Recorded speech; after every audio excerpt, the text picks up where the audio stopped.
we were asked if Jesus died for all the creatures too.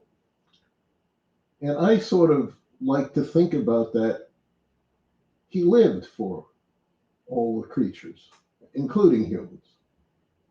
And he went on to heaven to continue to live. Because, as we've talked about many times before, if we are to love God with every part of our being, we have to love the whole of his creation, which includes all the animals. You can't exclude any one and have unconditional love, compassion, and empathy. It's impossible. It's contradictory.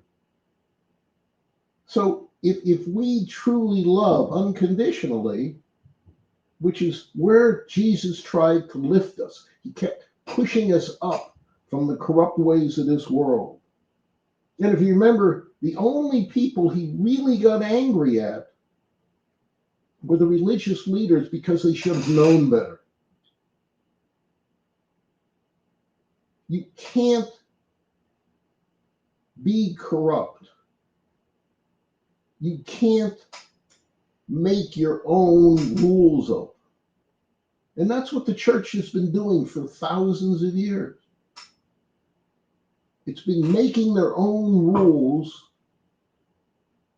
to try to circumvent living in the heavenly will of God. And we need to remember that the whole of the Bible, except for the very beginning in Genesis, is written to a corrupt world, or people in a corrupt world. And if you really look in the Bible, there's passages all the way through that point us to living on a higher plane, to get above the corruption of this world. And we kept going back. We love the corruption more than the heavenly will of God. Now, maybe not everyone, but if we look at society, if we look at the way people live, that's the way they live. They live in a corrupt way and claim that it's for God. You can't do that. If we are truly compassionate,